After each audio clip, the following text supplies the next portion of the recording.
impactful works on personal growth and spiritual leadership. He has a deep interest in training and education and has contributed significantly to the development of Bhakti Vedanta Research Center. He has also served on the Organizational Development Committee of the ISKCON GBC and has been an associate faculty member with the GBC College for Leadership Development, offering guidance in leadership and community development. Today, we are blessed to hear from him on the uplifting topic, Life Beyond Breath. So let us welcome Prabhuji with open hearts as we chant Hare Krishna Mahamantra. Hare Krishna, Hare Krishna, Krishna Krishna, Hare Hare, Hare Rama, Rama Rama, Hare Hare. Thank you so much, Prabhuji. It's our great pleasure. Please, over to you. Hare Krishna.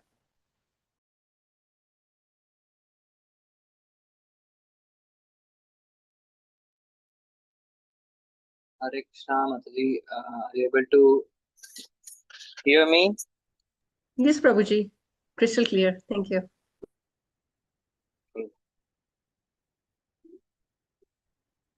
Okay, so while you have introduced me, if you would like to introduce the group also shortly.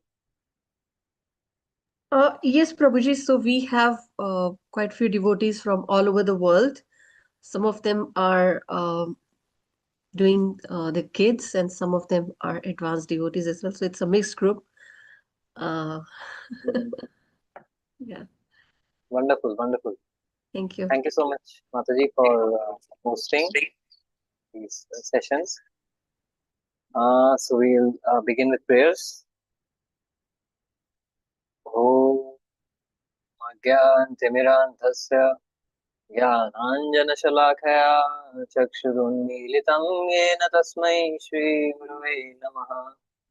श्रीचैतन्यमनोभीष्टं स्थापितं येन भूतले स्वयं रूप कदा मह्यं ददाति स्वपदान्तिकं। वन्देऽहं श्रीगुरो श्रीयुतापदकमलं श्रीगुरोन् वैष्णवांश्च श्रीरूपं साग्रजातान् सहगना रघुनाथान्वितं तं सजीवम् साद्वैतं सावधूतं परिजनसहितं कृष्णचैतन्यदेवं श्रीराधा कृष्णपादान् सहगण ललिता श्रीविशाखान्वितांश्च हे कृष्णकरुणा सिन्धु दीनबन्धो जगत्पते गोपेश गोपिका कान्तराधा कान्त नमोऽस्तुते तप्त काञ्चन गौराङ्गी राधे वृन्दावनेश्वरी वृषभानुसुते देवी प्रणमामि हरिप्रिये वाञ्छा कल्पतरुभ्यश्च कृपा सिन्धुभ्यैव च पतितानां पावनेभ्यो वैष्णवेभ्यो नमो नमः।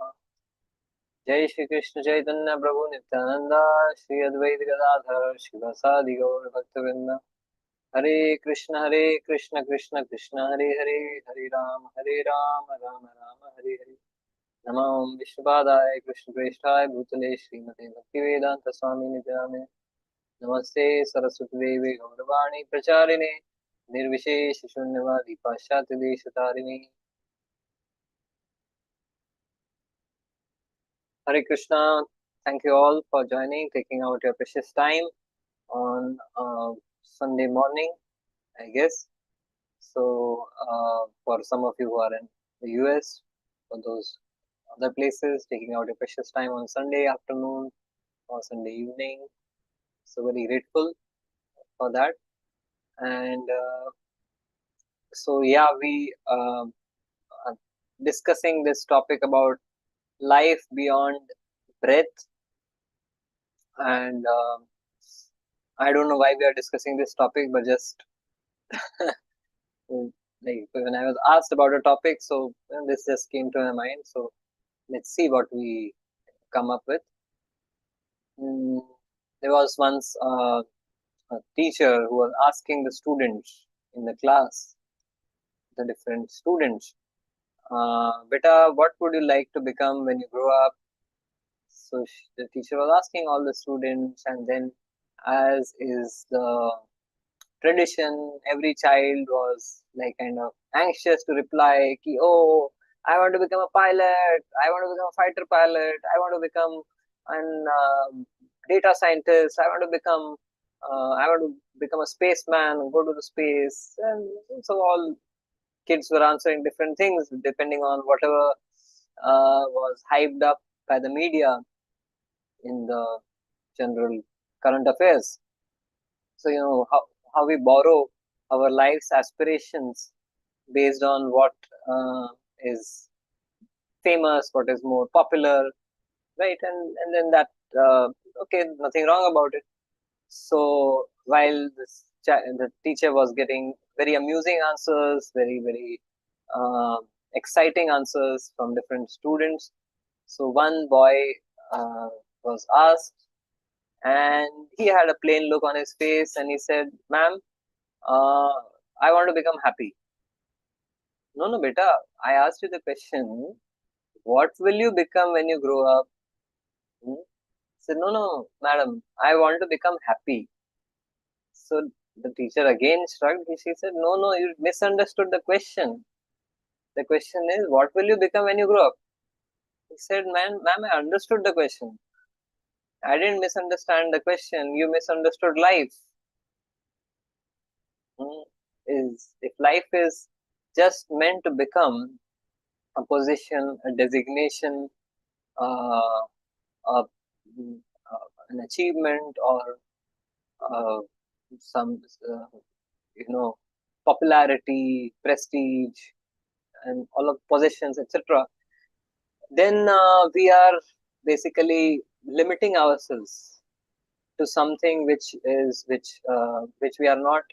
While our potential is very great, we are limiting ourselves to something which is temporary, something which is not really so satisfying. So anyhow, taking cue from this intelligent child, maybe it was Ritik. Probably Ritik said that. Ritik, I'm saying Ritik Nima. So, well, Ritik, if you are asked, what will you become when you grow up? What will you say? Prabhuji, I'd say I want to become an astronaut. Okay, you want to become an astronaut. Great. Uh, Wonderful. So, you want to become a transcendental spaceman like Narad Muni? Astronauts can just go into the space, but Narad Muni can go to the outer space, beyond space, go to the spiritual world, go to the planets which are full of life, of spiritual beings. So yeah, wish you all the best for being an astronaut and the transcendental one at that. Okay, so this is how when um, we think about life, there are different understanding of what life is, mm, and in one understanding, life is basically there's this birth, and then there's death. The segment, the duration between birth and death is life. So death date minus birth date is equal to life. Mm. So in that sense, life is just a duration, a time. Now you have trees. There is a Norwegian spruce, in Sweden, and this tree is 9,600 years old and still going strong. So you have a 9,600 years old tree, like, which is even older than Mahabharata. It was there during the time when Lord Krishna was here. It was there even before that. So, if we just think of life in terms of number of years, then it's just about quantity. So, why are we discussing this? Because look, other things may be relevant to one, may not be relevant to another. Hmm. So, if we talk about art of focus, so okay, some people need that, some people are interested in that. If we talk about communication, okay, some people might be interested in that. We talk about mm, uh, emotional intelligence, some people might be interested in that. But when we talk about life, it is a universal subject. We all are living, without understanding what is life. So today I want to challenge our assumptions, our ideas about what life is. Mm. Is life only about quantity? If life were only about quantity, the number of years, then probably those trees are living for thousands of years. But to what avail? Are you all agreeing with me, understanding or what I am trying to present? Life is not about just quantity. Once, like when God was creating, another just I'm just a story just to drive a point. When God was creating, uh, he first created uh, a monkey, and he told the monkey, so he first created a donkey, and he said, so I give you a lifespan of 60 years. The donkey said, oh, 60 years, that's such a long span. What will I do for 60 years? Reduce it. I just want half of that. He said, okay, take 30 years. He said, okay, okay, that's fine. Then he created dog, and the dog came out, and God's the dog, said to God that how long will I live? God said, so you will live 40 years. 40 years. Oh my God, it is such a big span of time. What will I do for 40 years? Hmm? Uh, so can you just reduce it to half? Mhm. So God said, okay, live for 20 years. And then God created a monkey, and God said, okay, so you live. I gave 60 years, and then donkey halved it to 30. I gave 40 years to the dog. The dog halved it to 20. So I am giving you only 20 years. The monkey said, 20 years? What am I going to do just jumping from one tree to another for 20 years? Half it. So then God halved it to 10 years. So then the dog, the monkey 10 years, the dog 20 years, the donkey 30 years. Then God created man. And then God asked man, so because this is the trend, so I am giving you only 10 years because anyways no one is happy with a long duration of life. So you just take these 10 years. I said, only 10 years? It's not enough. I have so many desires to enjoy. Hmm? So you give me a longer duration of life. So God said, but from where will I get? So he said, okay, okay. So you have reduced by half now the life of a monkey. So you give those 10 years of the monkey to me. So God gave 10 years of the monkey to man. Then God said, what next? He said, then the dog's 20 years, you give that also to me. God said, okay, take those 20 years. And then those 30 years of the donkey, that also. So what does it become? 10 plus 10 plus 20 plus 30. Oh, now you're talking. So now I have 70 years to live. But then God said, but then you will be living life 10 years as a man, another 10 years as a monkey in your childhood, jumping from here to there, then 20 years as a dog, chasing this master, that girl, this girl, and then 30 years slogging like an ass, for a job. So, what's the quality of your life? You have added years to life, but you have not added life to the years. Am I making sense? Yeah. So is life only about number of years? Then definitely life of tree is much bigger. Life of these animals is also there, but what we are really looking for, uh, then okay, someone may say that okay, life is about breathing, because when we come to this world, we breathe, we start breathing. If you don't breathe, the nurse or the doctor hits you hard so that you start crying. And when you cry, you start breathing. So you come to this world with breath and no name, And when you leave this world, you have a name, but no breath left. So what is life? Life is life breath? Well, Bhagavatam has a different opinion. In the second canto of the Bhagavatam, the Shaunakadi Rishi and Sudha Goswami, they are having the conversation, where it is said, Tarvah kim na jivanti. How does it begin? Let me just check. So there's this beautiful verse.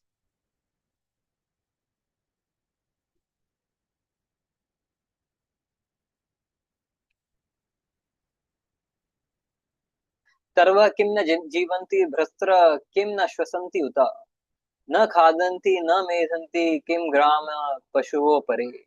So here, the sages are discussing Taravah kimna jivanti, do the trees not live? That is the first thing. Is life about the duration, the number of years? No.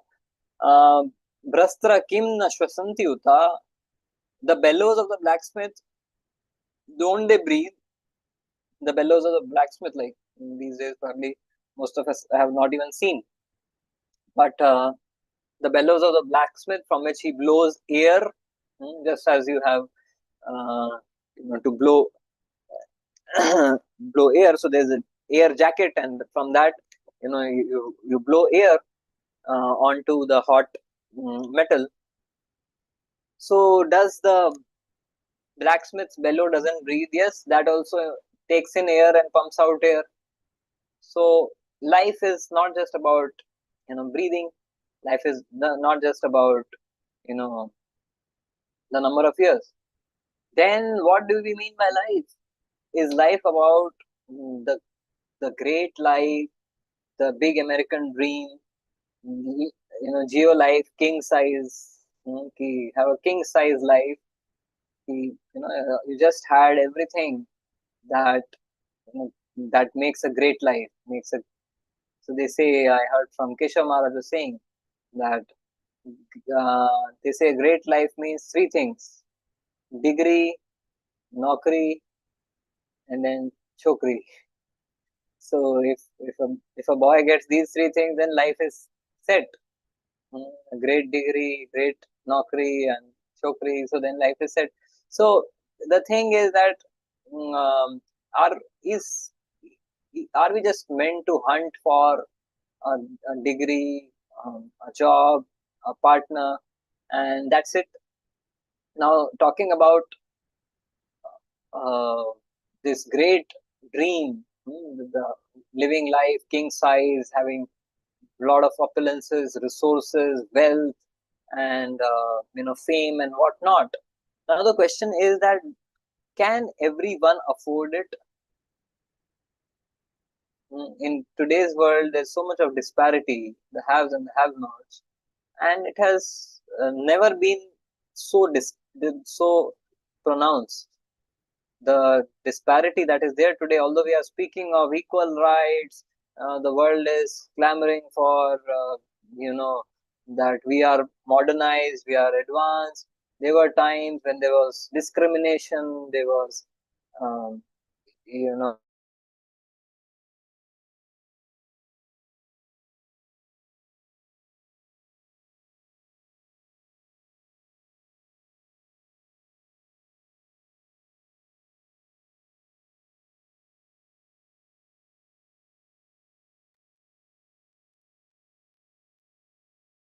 Hare Krishna. I think we lost the network with Prabhuji. Maybe we can chant Hare Krishna Mahamantra till he's back. Hare Krishna, Krishna Krishna, Hare Hare, Hare Rama, Rama Rama, Hare Hare. Hare Krishna, Krishna Krishna, Hare Hare, Hare Rama, Rama Rama, Hare Hare, Hare Krishna, Krishna Krishna, Hare Hare, Hare Rama, Rama Rama, Hare Hare, Hare Krishna, Krishna Krishna, Hare Hare, Hare Rama, Rama Rama, Hare Hare, Thank you so much, Prabhuji. I think we lost you sometime. Welcome back.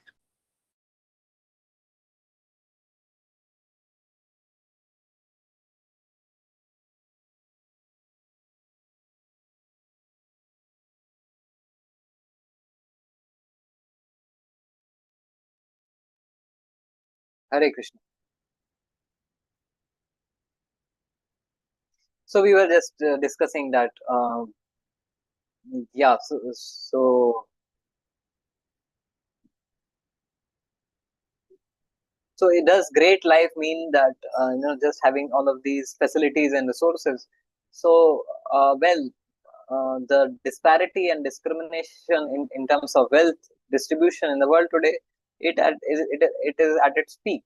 So if we just assign or associate life with just having these resources and facilities for enjoyment and fame and other things, then which means that 90% of us have to live not just a mediocre life, but a frustrated life.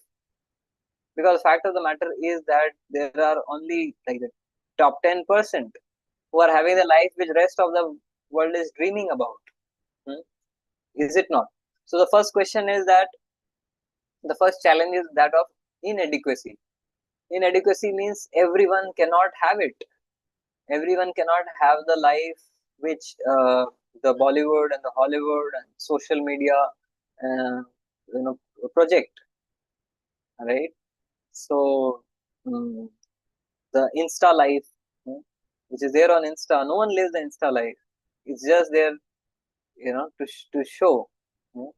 But it is actually easy to be happy than to show that you are happy, and that's what the world is doing. They're trying to show to others that we are happy, and people don't have the resources to show off, but still they are begging, borrowing, stealing to somehow the show off. Someone said that we are in today's era buying things which we don't need: a second car, a third car, a second house, a vacation house, mm, a house next near a beach, whatever it is. We are buying things which we don't need, a gadget every other month, buying things which we don't need to impress people whom we don't like with money which we don't have. And then we say that I want to live a great life, right? So when that's the reality of inadequacy, that everyone cannot muster the kind of resources which promise us to give a great life. So there is inadequacy. Second is imperfection, that even if uh, you somehow or the other get those things which you were promised with, that if you get these things you will be happy, you will have a great life, or the picture perfect life, the Insta perfect life. But even after getting all of that, there is problem of imperfection. There is inadequacy. Second is imperfection. What was promised to us doesn't stand true to the experience. In our real experience, whatever we thought is going to give us happiness is does just doesn't really satisfy us. There is that like imperfection. Uh, Benjamin Franklin, he once said that most people die at 25 and they are buried or burnt only at 75. Means that people they start with that dream of a big life, but then when they come to terms with, like, when they get all of those resources, they find them to be empty. They find them to be empty promises, and then they just drag themselves through life to just because this is the Pachis Paisa circus. Like Saraswati Thakur, it tells the story that in a village there was a lot of bandwagon and lot of promotion advertisement about a circus which was going to come after 3 months. So from 3 months before, there was advertisement happening in the village, and everyone was getting excited. Oh, circus is coming. 90 days to go. 89 days to go. There were posters being pasted all over the town. There were advertisements, there were announcements, there were Facebook ads. Everything was rolling, and there were television ads. So people were all excited. Oh, we are going to see that circus. And then finally, and it was being advertised that this is a 25 paisa circus. Although it is the most famous circus in the world, the most exciting circus in the world, but only for 25 paisa, which is it fits into your budget. Hmm. So then the morning, the day before, like the circus was about to start, the people had just lined up, hundreds and hundreds of villagers, everyone. No one was there at the houses. Everyone had lined up at the outside the pandal, and people were waiting for 8 hours, 10 hours, 12 hours. And the first person in the queue was so excited, and everyone was envious of him. Ki, "Arey, this person has got the first show." And the the catch of the circus was only one person at a time could go and see it. So the first person, it, it struck 8 o'clock in the morning, and he was allowed inside the circus, and he looked behind and waved his hand to everyone. "See, I'm going. I'm the first. You have been waiting for 90 days, but I will be the one." Then he goes inside. It is pitch dark inside the pandal, and he's looking around, trying to adjust himself to the darkness. And then, you know, a silent 1 minute passes, 2 minutes, 3 minutes, 5 minutes. What's happening? His excitement, his enthusiasm, his pride was turning pale. What is happening? Have I got into the wrong place? He started looking around. Maybe I had to enter from another door.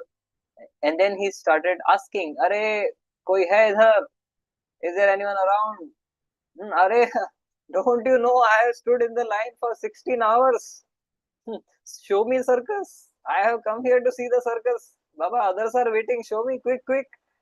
And as he was shouting it out, someone just came from behind and punched him into the stomach, and he crashed. And then another fellow picked him up and slapped him. And then these two burly wrestlers, he said, "Arey, aap log kahan se aa gaye? Where have you people come from? I am looking for the joker here. I am looking for the animals.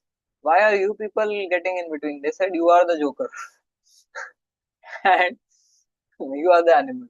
So anyhow, they beat him black and blue, and then threw him outside from the other end, and he could not really connect what just happened. And then he went out, and he thought that if I go out, mm, what will people say? They will laugh at me.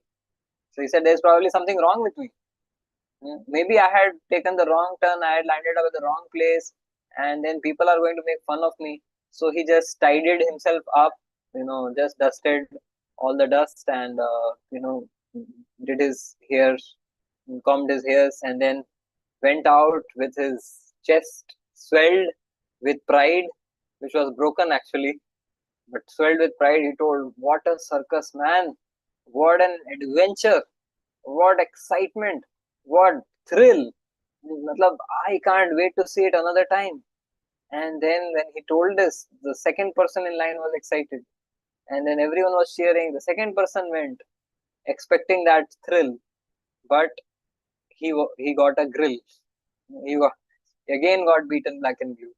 Then he came out thinking that the first person got a good experience, I got a bad experience, means I am like this fault in me, not in the circus. So like this, second, third, fourth, 10th, 20th, 50th, 100th, the entire village got beaten black and blue. But no one complained, because everyone thought that, oh, everyone else might have had a good experience. But that's the story of life.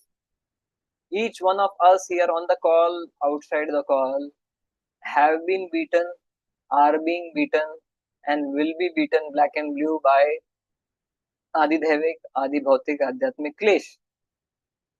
What the promise, the advertisement of material life is great, but the deliverables are very poor. So you order something at Amazon, and it looks great in the photo, but when it comes to you, arey, this is not worth the money I paid, right? And there's no return policy. Once taken is not returned. So that's what is happening with us. So while we have been promised something by the material world, by the society, when we actually experience it, we are disillusioned, frustrated, but we don't want to share it out aloud because we think that there's something probably a problem with me. I only don't know how to ensure. I only don't know how to trick people. I only don't know how to, become a boss. But that's not the case. Everyone else around is also going through this. And Maya Devi keeps us uh, hopefully frustrated.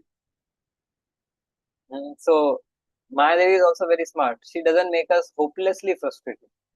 So she gives us hope that although, and then there are motivation speakers like Jarasan who motivated Shishupal. Oh, this time you are not able to make it. No problem. We'll try it another time. I have tried 17 times. So there are motivational speakers who will tell us that बच्चा बच्चा करोड़पति बन रहा है, तुम करोड़पति क्यों नहीं बन रहे हो? Every child is becoming a crorepati. Why are you not becoming a crorepati? So, oh yes, hopefully, I am frustrated. I lost money in this investment or that gamble, but still, I saw the advertisement. It works. At least for one who is advertising, it is working. He is becoming rich by selling his course. But so that's how material world is designed in such a way that there is inadequacy. And even if you get the adequate resources, there is imperfection. We don't get the enjoyment and the pleasure which we were promised. And then finally, even if it is adequate, even if it is perfect, ultimately it is impermanent. You may get the best of spouse, you may get the best of job, best of career path, everything, the best of the best.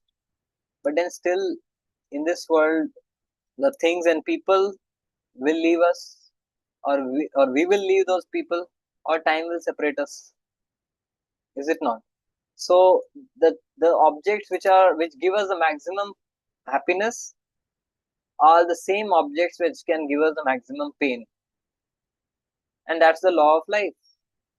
So if we invest our expectations and in something as a source of happiness in this temporary material world, and even if it provides us that happiness for a duration of time, it is coming with a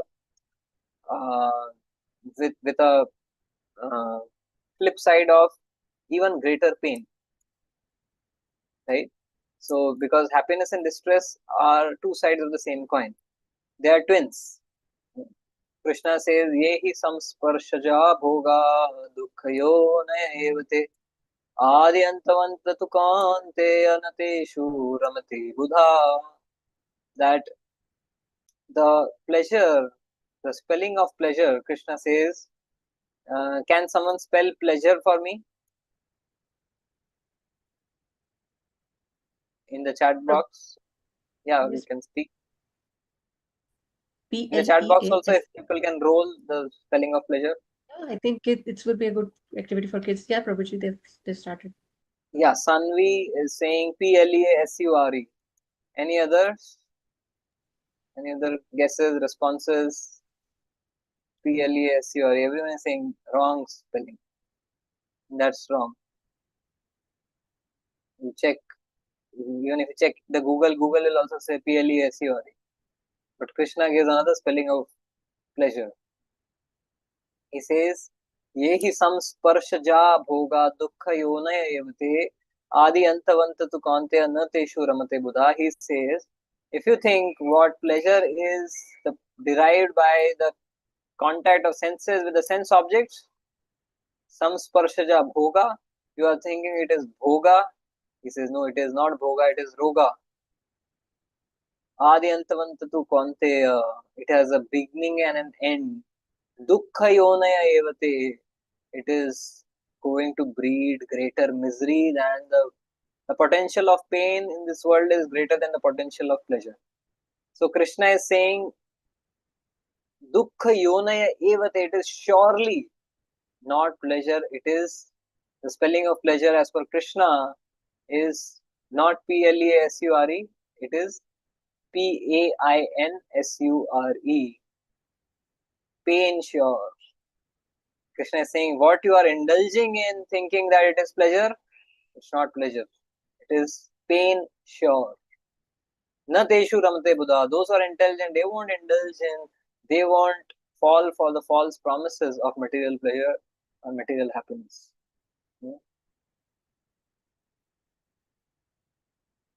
Yeah, taking leisure time is captured in my. So yeah, different ways we may um,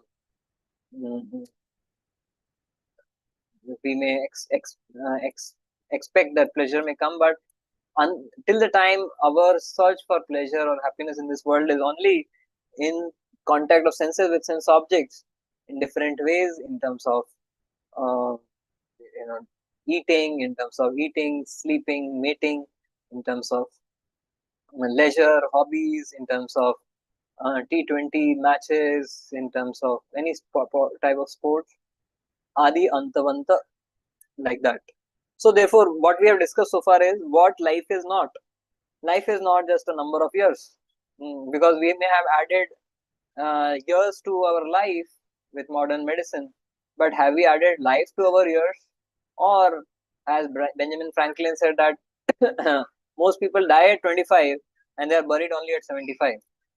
Means there is life expectancy has improved, but life's expectations have also increased, but the delivery is poor, right?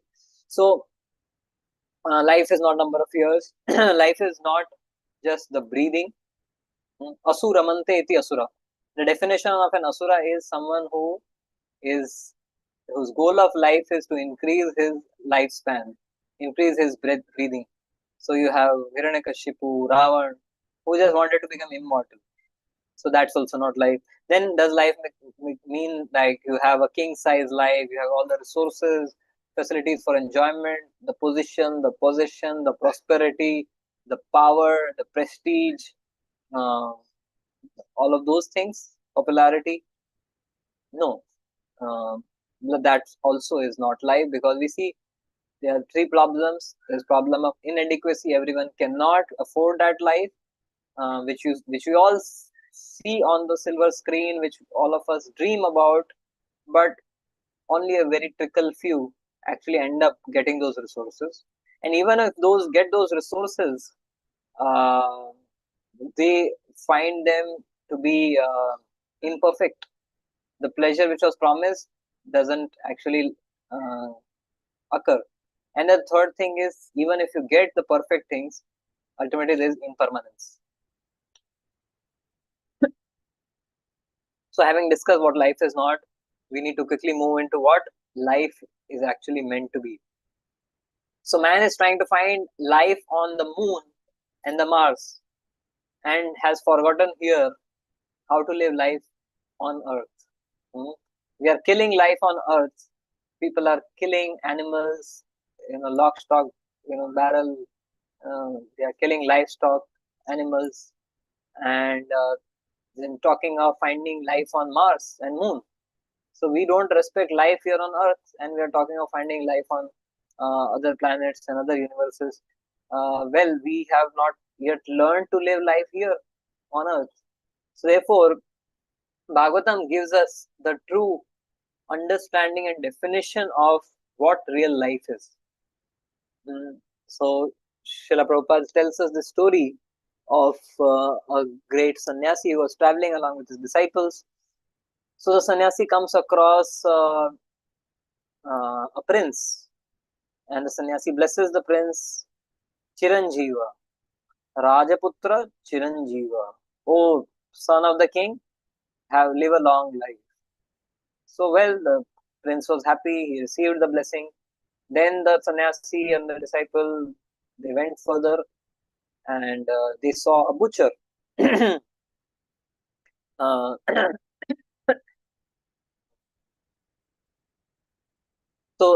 then they saw a butcher, and the sannyasi blessed him. Ma jivo, ma maro. Don't live, don't die. Then they went further ahead, and they encountered a brahmachari, a strict, renunciant, a monk, who was living very austere life, eating just roots and fruits, practicing austerities. And to that brahmachari, the sannyasi gave the blessing that maro, that die now, immediately. And the disciples were getting surprised and shocked all this while that he's giving different blessings to every person they are meeting. Then they came across and saw a pure devotee, a liberated pure devotee of the Lord. And to this pure devotee of the Lord, the sannyasi met very happily and then blessed him that Jivova Marova, whether you live or die doesn't make any difference. So then the disciples could not contain. They asked him, so why, sir, why, Swamiji, why, master, did you give different benedictions to everyone? So he said, look, the butcher, I gave him the boon that to the prince I gave the benediction, Chiranjeeva, live a long life, because as long you are living a promiscuous life in this world, you are enjoying your senses. But the moment you die, the day you die, you will have a lot of karma from all of your unrestricted sense enjoyment. So better for you to live as long as possible. Then of course you have to suffer in hellish conditions because of your unrestricted sense gratification. And to the butcher I said, Ma jivo ma maro, don't live, don't die. Why? Because his life itself is so atrocious and miserable. He's living such a brutal life. He's killing animals, so he should not live. And he should not die also, because once he dies, all of those animals which he has killed are going to haunt him and punish him. And to the brahmachari I said, die now. Why? Because he is living such an austere life and he has no desires to be fulfilled in this world. So why he should live? He should progress to the next to the spiritual world. And then to the pure devotee I said, Jivo Marova, whether you live or die doesn't make any difference. Because as Bhaktivinoda Thakur says, those who say that Vaishnavas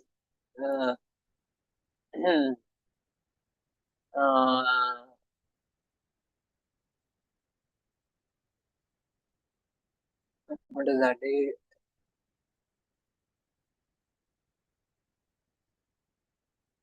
They reason ill who say Vaishnavas die because thou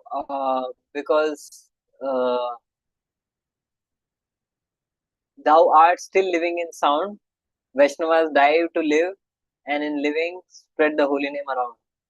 So Srila Bhaktivinoda Thakur says that uh, they reason ill who say that the Vaishnavas die because thy art still living in sound. So the Goswamis, the Shad Goswamis, uh, Narottam Das Thakur, Shyamanand Pandit, they are all living with us through their writings, through their sound vibration. Srila Prabhupada is every day, we have access to him through his books. So the Vaishnavas are still living in sound. So the life of a Vaishnava is eternal. They are still living in sound. Vaishnavas die to live because on the disappearance day of a Vaishnava, they disappear from this world to appear in the spiritual world. And they live in the spiritual world. And while living, spread the holy name around. While they are here in this world with us, they are spreading the holy name all around. Otherwise, they are living in sound after they depart. So Bhagavatam says, Ayur Bharti Vai Pumsam Udyan Astyan Chayan Aso Tasya Rite Yachano Nitam Uttama Shloka Vartaya that the sun, with every rising and setting of the day, it is stealing away a day from our life. So every day the sun is stealing away precious human life from us, except for a person who is dedicating his or her life for hearing and chanting the name, fame, pastimes, and glories of the Lord. Tasya riteya chadonitam uttama shloka vartaya. Because where is true life? True life is not in matter. True life is in the Supreme Spirit. True life is not in bhoga, it is in yoga. When we think that life exists in in enjoyment of matter, that bhoga is not life, that is death. There are two investments that we can make. The only resource that we have is our consciousness. The only asset that we have is our consciousness. We can invest our consciousness in two instruments. One instrument is matter, another instrument is Krishna. Instrument in the sense that like financial, जैसे बोलते हैं ना, financial instrument just as. So there are two investment we can make. We can invest our consciousness in matter, and that investment gives the return of death. Or we can invest our consciousness in Krishna, in yoga. When we invest our consciousness in bhoga of matter, the return we get is death. All the promises that material life promises us ultimately yield the final result of death.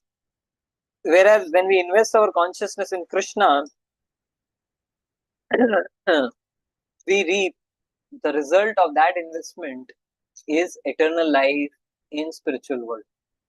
So that is what Bhagavatam is offering us, true life, real life, and that when we subject ourselves to this, real life, then life becomes eternal even before dying. Because activities which we are supposed to do in the spiritual world, we don't need to go to the spiritual world to actually be liberated. There is Bhagavatam tells about the concept of Jivan Mukta. Jivan Mukta is someone who is liberated while living in this world.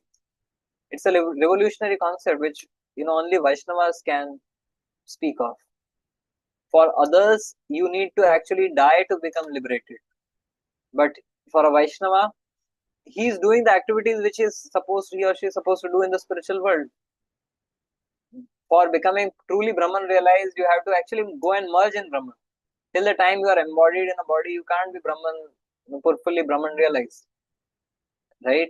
But to be completely Krishna conscious, it's not that only after going to the spiritual world we become. Right now, here in this material world, as we see in so many places, the example is given of Ambrish Maharaj, that he engaged all of his body, mind activities in all of his senses in remembering the Lord, in chanting his names, in going to the Dham of the Lord. And as in Mukund Mala Stotra also, Kulashekar Alva says, Yat Krishna Pranapata Dhuli Dhavalam Tadvarshma Tadvaishiras Tanetre Tamaso Jite Saruchire Yabhyam Hare Drishyate Sa Buddhir Vimalendu Shankha Dhavala Ya Madhava Dhyayani Sa Jivamrita Varshini Pratipadam Ya Stoti Narayanam. So Kulashekar Alvar, he says that head which takes the dust of the lotus feet of Krishna, the dust of the lotus feet of the Vaishnavas, that head is a fully purified and perfect head. That tongue is a fully perfect and purified tongue which chants the names of Krishna. That ear is a fully perfect and purified ear which hears the glories of Krishna. That mind is a fully perfect and purified mind which thinks about Krishna. So that is real life. And what we conventionally have been told by the world is life, the great life, the dream life, and so on and so forth, is an illusion which has been sold and recycled again and again, but has not really given us the experience that all of us we have been looking for. As C.S. Lewis, who is a English poet, he says that if you have a desire, a sincere desire which no experience of this world can fulfill, you don't belong to this world. If you have a desire which no experience of this world can fulfill, then you don't belong to this world. You belong to a different world where that desire is supposed to be fulfilled. So all of us have a desire of being healthy forever. Who wants to die? Who wants to fall sick? That is our cherished desire to be healthy forever. Everyone has a desire to be happy forever. Everyone has a desire to have eternal love. And these are genuine desires. Like we all should have it. But the fact of the matter is that none of us in this material world can claim that I have got perfect health, I have got the perfect happiness, and I have got perfect love. While it is such a genuine desire which everyone must get, but none of us are having it, which means that we don't belong to this world, we belong to a different world, and that's what Bhagavatam is giving us a window and door into, to get into that world. So I'll just close with these words, and the other things which we can discuss. But yeah, we started with life beyond breath. So prana vayu, prana means life, and prana vayu, we may think that life is about breathing, prana vayu. But for a Vaishnava, for a devotee, real prana is prana vani, not prana vayu.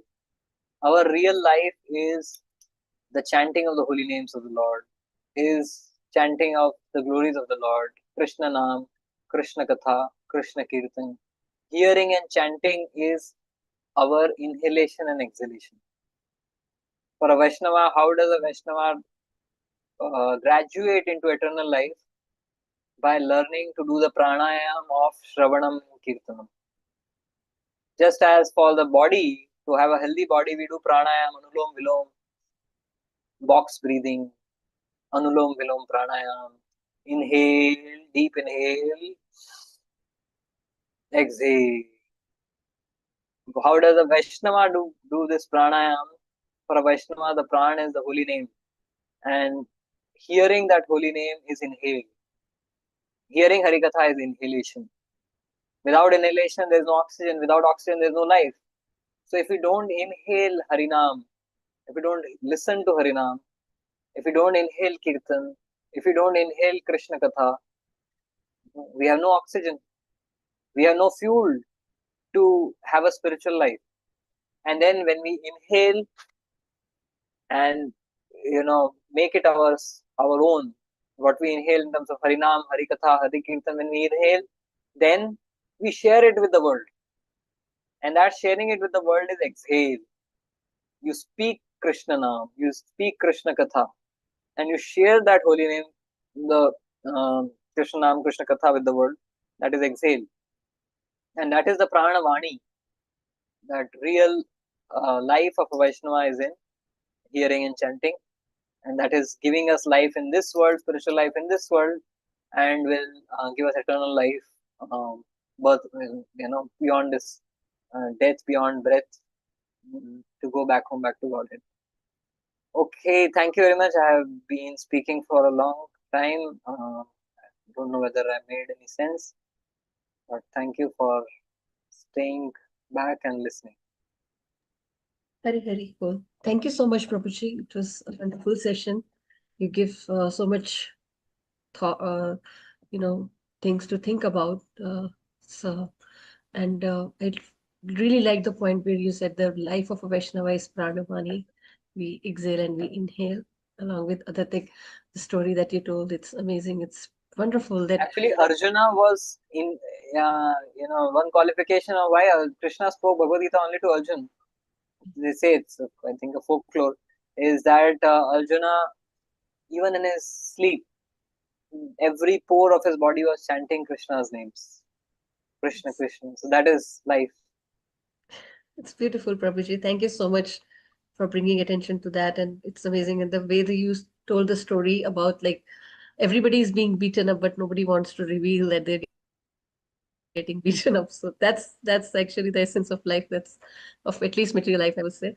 So, dear devotees, if you have any question, queries, or you want to express your gratitude, please raise your hand. This is the time. I see Anuradha Mataji. She Mataji, you can unmute yourself. Hare Krishna, Prabhuji, Dhamma Pranama goes to Prabhupada. Amazing lecture. Prabhuji, I have a question is that I'm a yoga teacher and I've been also doing my Bhakti Shastri course. I was about like relating all these things what you just said about, and it's resonating to me tremendously because I'm kind of in the place where I want to bring Krishna among my students, but it's kind of a challenge for me coming is that I'm not able to accept what I'm teaching, right? When I think about the Varna Ashrama, everyone is designated to do some work in life. And if we are not abiding our dharma, which I'm not also kind of like when I read Shastra, it makes so much profound understanding. I have left my yoga for a pretty long time. And then my seniors are telling me like to bring this back. And then, this is the doorway to get into it, this whole process also for you, because this is what your skill. But in my heart,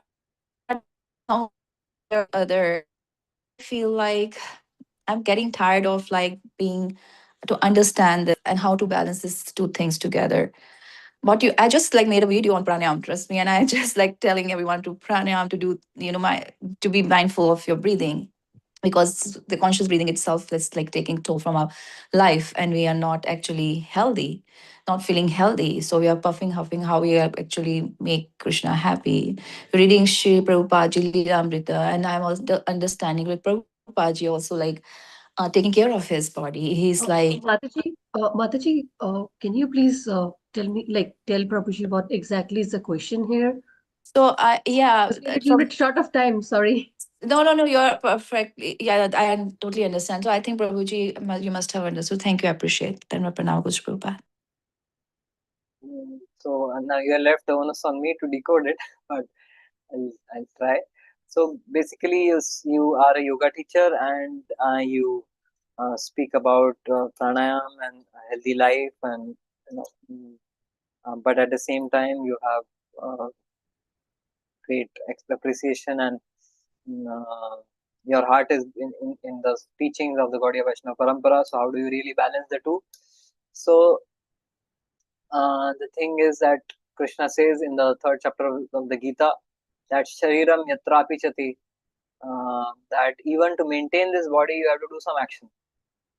That we all in this world we have been born with certain psychophysical nature, and just to survive in this world, uh, nigraham kim karishyati prakritam cheshtate swasya prakriti jnanavan api nigraha kim karishyati. Krishna says that repression or suppression of one's nature will not help. Better is to dovetail one's nature in Krishna's service.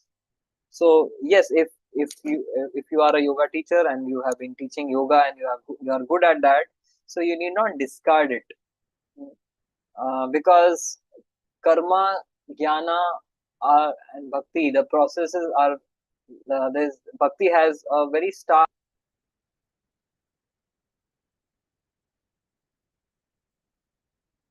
I think Prabhuji, you're on So mute. yeah, voices can't hear.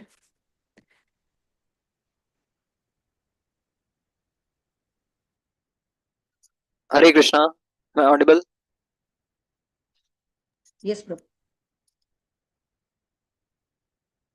Okay, so in karma, the understanding in karma is to pursue.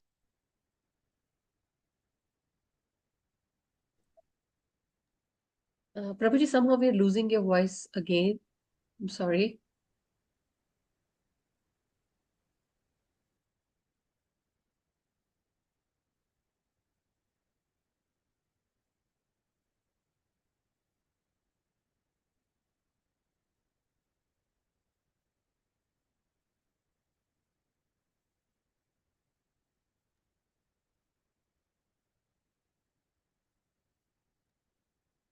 No, Prabhuji. Nothing.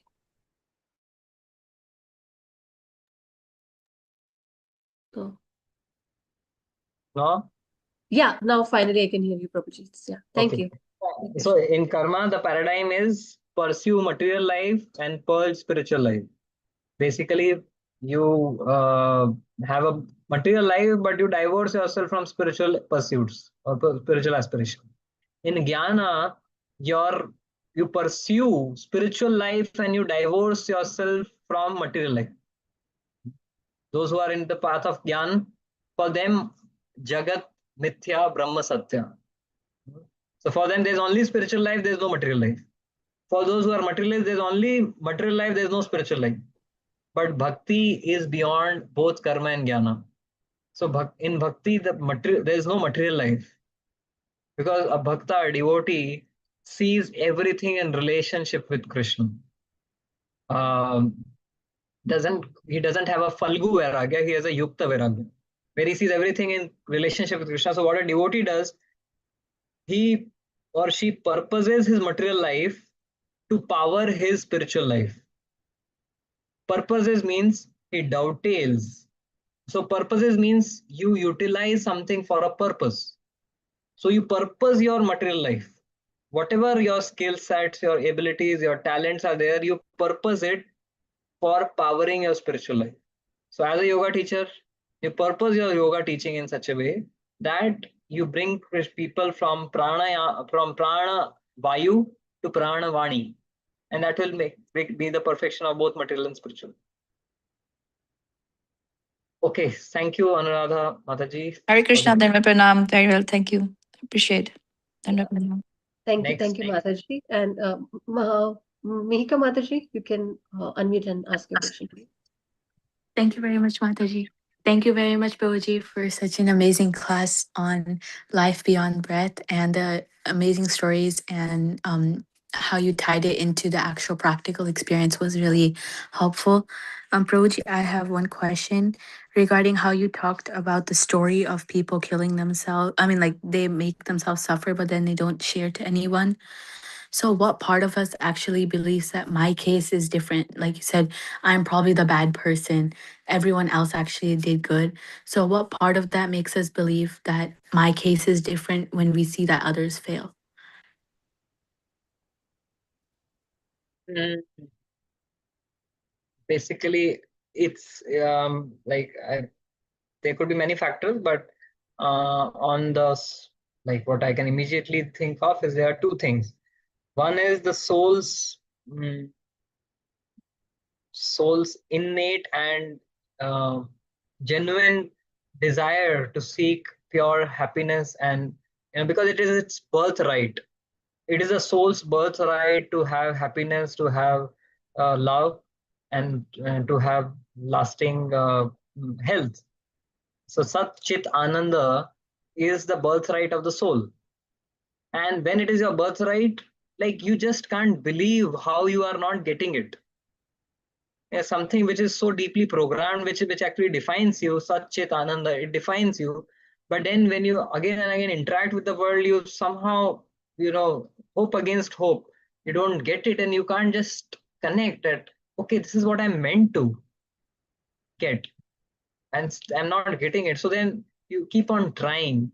But the thing is, we are trying in the wrong place. So our hope against hope comes from our constitutional nature, and that frustration is a symptom to tell us that we are searching in the wrong place. There's nothing wrong with the pursuit of pleasure, nothing wrong in the pursuit of love, nothing wrong in the pursuit of eternity. But the problem is that we are ascribing that to as Bhagavatam says, that fallible soldiers. देहापत्यकलत्रादिषु आत्मसैन्येषु असत्त्वपि तेषां प्रमत्तो निधनं पश्यन्नपि न पश्यति. That one who thinks that his body is my companion to give me happiness and joy, that is a fallible soldier. Um, your spouse is a companion who can give you eternal happiness and love. You are wrong. That doesn't happen. If you think your relatives, your friends, your children, your money, all of these things, they can't provide it. So we are searching in the wrong place. That is one thing, uh, arising from the soul's innate nature to look for Satchidananda. And another thing is, it is the nature of Maya to keep us bound, to keep us under the shackles.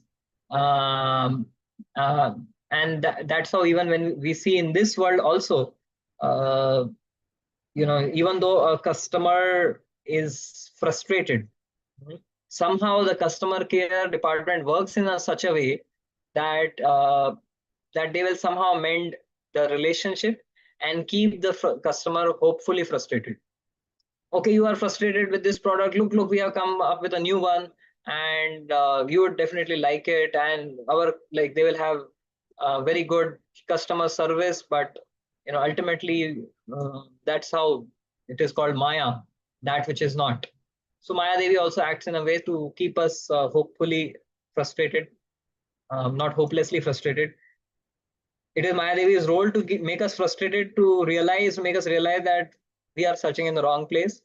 But Maya Devi keeps us hopeful, because if she made us hopelessly frustrated, then everyone would commit suicide, because most of people are not interested in Krishna. So these are some reasons which I can think of. Thank you very much, Prabhuji, for the answer. Hare Krishna. Hare Krishna.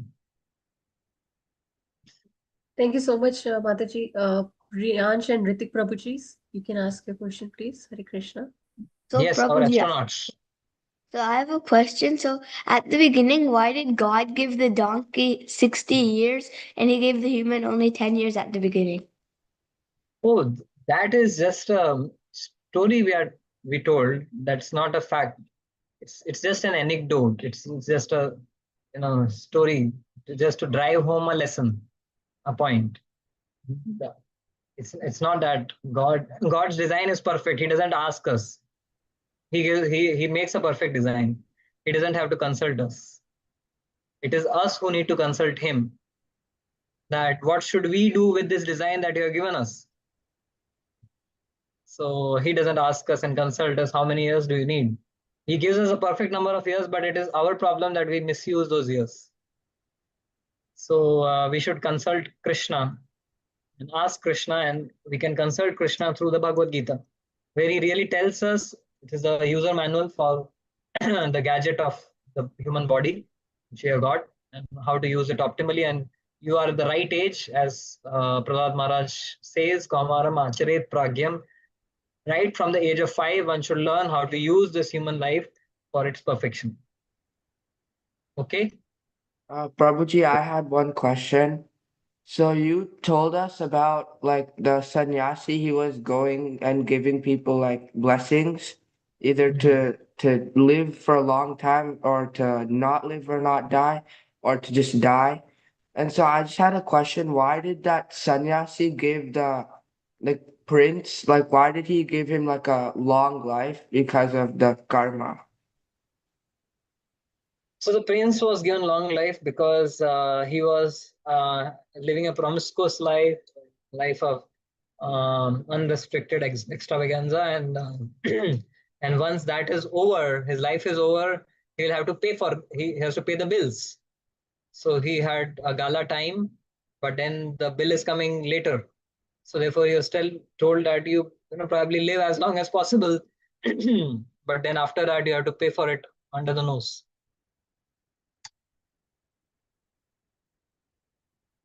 Okay. Is it fine, Prabhuji? Like Yes, you Thank you want to. Prabhuji, so much. thank you. Thank you for the Thank you. Thank you. So, Shyamasundar Prabhuji, you can unmute yourself and ask a question, please.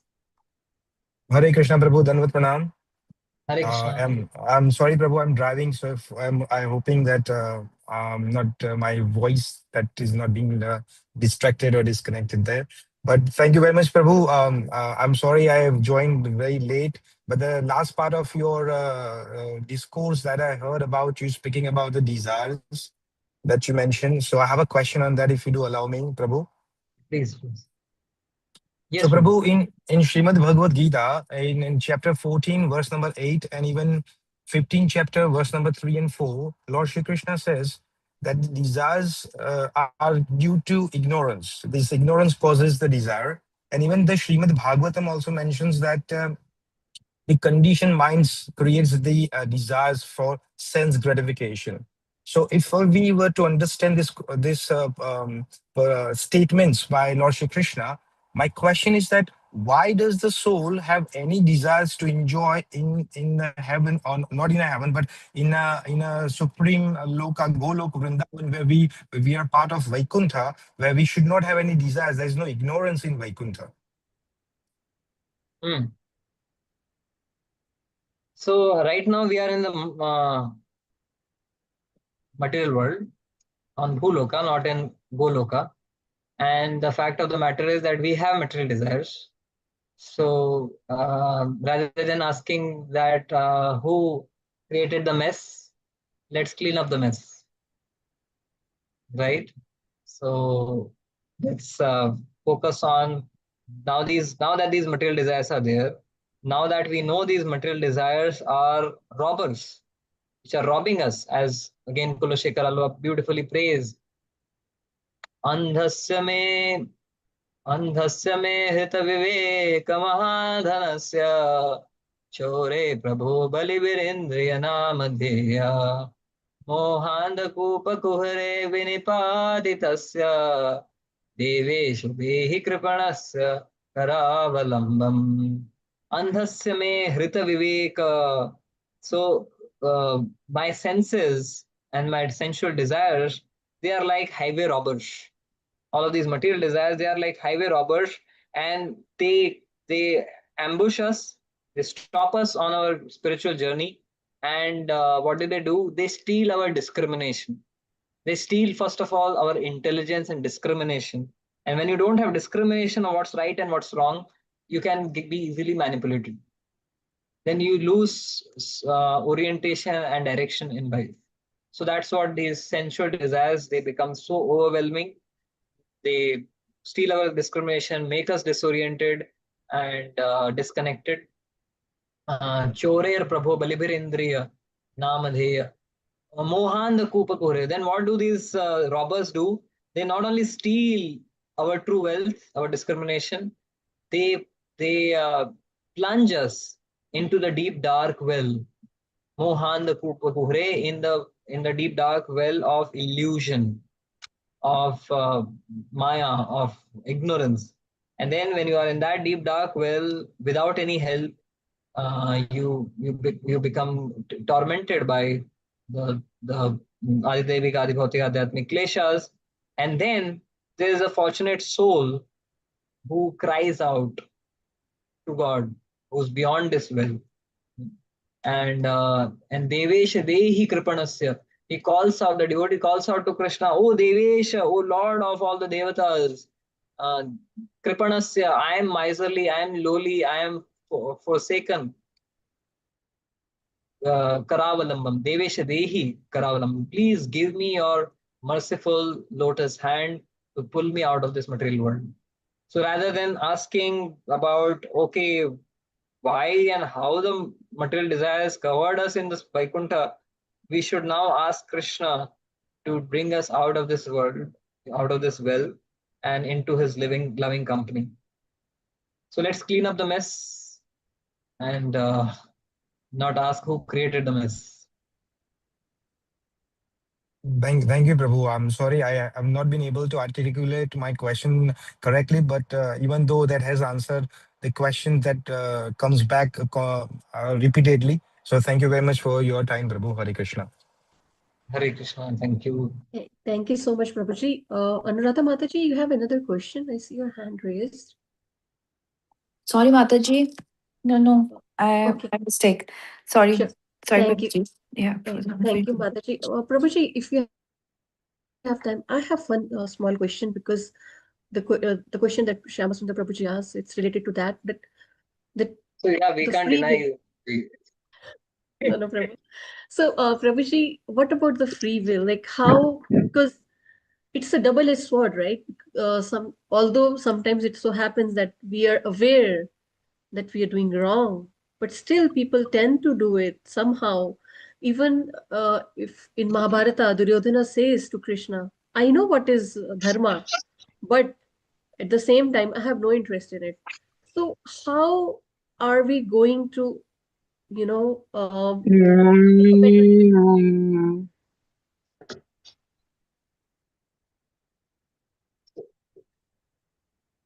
So your question is, we have free will.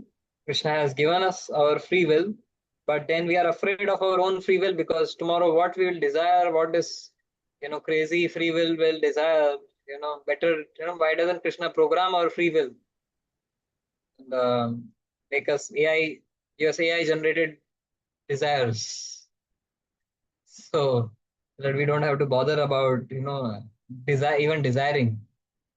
Well, uh, the way we came to this world, we have to scale back through the same path. So our free will brought us to this world. Krishna says in the Bhagavad Gita, Ichha dvesha samuthena dvandva mohena bharata sarva bhutani kaunteya sarge yanti parantapa. That by Ichha and dvesh, by desire and hate, the living entity falls into this material world, into the dvandva, into the moha. And we have misused our free will to be in this world. So now we have to take the ownership. Now, then we had the choice and we misused. So if we have to really prove to Krishna, we can't escape the hard work. We can't park it. So Krishna, now just program me. So Krishna said, why didn't you program yourself then? If you use your free will to take responsibility for coming to this world, let us be let us not shy away from hard work. Let us do that hard work to really show to Krishna that Krishna, now I mean it.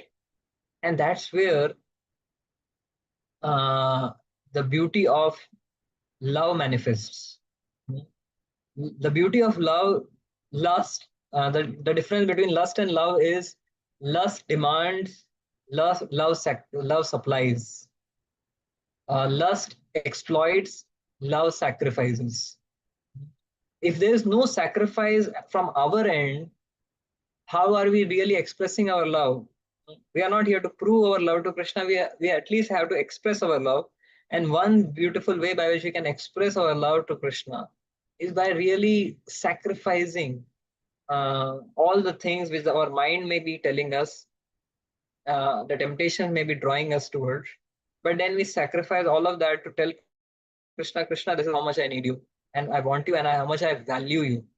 So in mundane love also, the lovers judge each other's love, the depth of each other's love, by seeing how much the other person is willing to sacrifice for them. Oh, you like this movie, but because I like the other movie, you sacrifice that to come with me. So people like assess someone's love based on how much they can sacrifice. Oh, you like this food item, but for me you ordered the other one, so that because I like this. So if in mundane love that's how it is, then in loving Krishna, don't we think that we should sacrifice to really, to give Krishna what is really good for us? We are not giving Krishna what is good for him. Prahlad Maharaj is saying that Krishna doesn't need our service. Krishna doesn't need our love. He has so many loving associates. But for our own sake, if we use our free will to come to Krishna, it is for our benefit. And then this is also a way by which we can express our beauty of our love. And that's what the Lord also celebrates. When Gop Kumara goes back to the spiritual world, Lord embraces him. That how much my devotee had to go through to come back to me. So that journey, will lose its meaning if it were not for the obstacles. Srila Prabhupada's sacrifice and journey on the Jali Duta, 45 days with 2 heart attacks, with seasickness, with vomiting, would not have really churned the hearts of millions of people for time immemorial if it was not for this grueling journey. So similarly, our journey, it might be filled with obstacles, with temptations, with challenges, but then that journey will really make the gift of bhakti worth relishing. If you get something very easily, then we may as well discard it. Okay, thank you, Mataji. Thank you so much, Prabhuji, for a wonderful answer. Really appreciate your time and our sincere gratitude to you. And I wish and pray that we'll have more and more of your association, and you can guide us, enlighten us through this difficult part of journey that we have taken of spiritual life. Thank you so much, Prabhuji. It's the easiest path. Bhagavatam says that Dhavan Nivilyaman Netre na Patet na Sthalet Igaha. The path of bhakti is so wonderful that you blindfold yourself and run in any direction. Because Sarva Shivamaya Disha. For a devotee, every direction is Krishna only. Every direction is auspicious. So just this path is the easiest path. So Sukham Kartum Avyam. Although the challenges are there to make it exciting, not make it dreadful. So there's a difference between adventure and